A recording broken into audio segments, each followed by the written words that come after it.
आप दीपक भव में आप सबका हृदय से स्वागत है। नमो बुद्धाय। तो अपने ज्ञान मार्ग की साधना को आगे बढ़ाएंगे। और जैसे कि अभी आपने पिछले समय से आप सुन रहे थे कि 10 पारमिताएं क्या होती हैं, और आशा है आपने सभी पारमिताओं को अपने जीवन में अपनाने की ज़रूर कोशिश की होगी, और नहीं की है तो ज़रूर करें।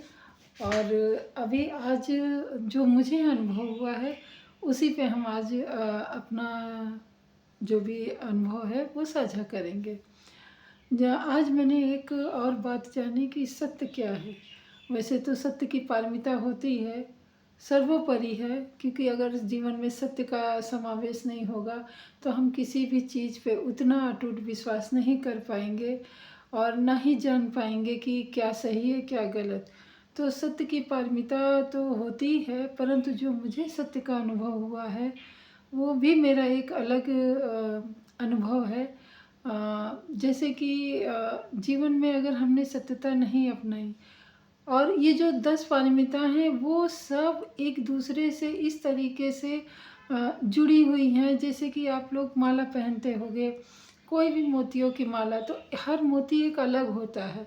तो उसी प्रकार से ये पारमिताएं अलग होते हुए भी सब एक दूसरे से जुड़ के एक पूरी माला बन गई है, पूरी पारमिता बन गया है, बुद्ध का ज्ञान बन गया है कि अगर एक पारमिता अपनाओगे तो दूसरी अपने आप वो आपके जीवन में आती जाएगी। इसमें कोई दो राय नहीं ना।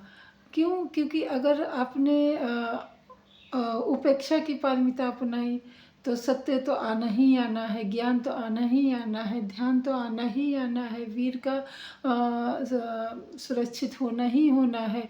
और और भी जो भी पारमिताएं हैं, खंत की पारमिता, ये सब एक दूसरे से कह सकते हैं कि माला के रूप में या फिर गुलदस्ते के रूप में ये कोई भी अलग नहीं है, सब एक हैं।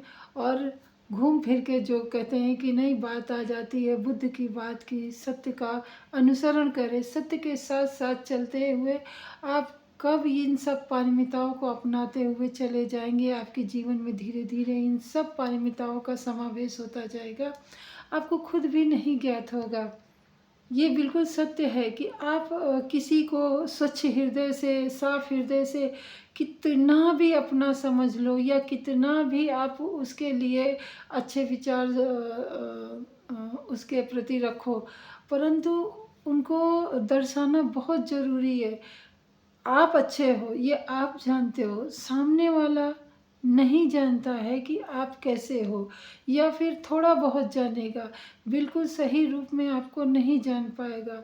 परंतु आपको क्या करना है, कभी कभी हम हमारे जो कार्य होते हैं भले ही उस सामने वाले के लिए उपयोगी हो, उसके जीवन को सरल बनाने के लिए हो, परंतु सामने वाला हमारे जो वो सत्य की बातें हैं या ज्ञान की बातें हैं उस प्रकार से नहीं ले पाता है या समझ पाता है, और उसके मन में हजारों भ्रांतियाँ पैदा हो जाती है, हजारों कुविचार हमारे प्रति पैदा हो जाते हैं, अच्छे भी हो सकते हैं, बुरे भी हो सकते हैं। तो हमें इस बात से बिल्कुल भी नहीं घबराना है कि सामने वाला हमारा मतलब हमें कैसे देखता है या सामने वाले के विचार में हमारे प्रति क्या है, क्योंकि हमें सामने वाले के विचारों के प्रति अपना जीवन नहीं ढालना, हमें अपने अनुसार अपना जीवन ढालना है। जैसे कि ये इस समय वर्तमान समाज में बहुत सारी ऐसी बातें हैं, और हर एक इंसान से अगर आप मिलते हो तो वो कहीं ना कहीं, क्योंकि इस समय वर्तमान समाज में झूठ का वर्चस्व है, झूठ का बोलबाला है। जहाँ पे 100 लोग झूठे होंगे वहाँ पे एक या दो लोग बिल्कुल हृदय से सच्चे होंगे, पवित्र होंगे। और उनको कैसे पहचानेंगे? उनको पहचानने वाला भी बिरला ही होगा। हर एक इंसान 100 में से 2 इंसान को वो स्वच्छ है, निर्मल है, हृदय से पवित्र है, नहीं जान सकता है। तो आप लोगों को, मेरा कहने का मतलब यही यहाँ पे यही है कि आप लोगों को अपना सत्य का मार्ग नहीं छोड़ना है, और सत्य के मार्ग पे ही चलते चलते आपको ध्यान का मार्ग, ज्ञान का मार्ग, बुद्धि का मार्ग, और जितने भी बुद्ध के बुद्ध के अनुसार जीवन को सुंदर बनाने में जो होना चाहिए वो सब सम्मिलित होते जाएंगे धीरे धीरे। परंतु आपको विश्वास रखना है अपने ऊपर भरोसा रखना है, सत्य का दामन नहीं छोड़ना है।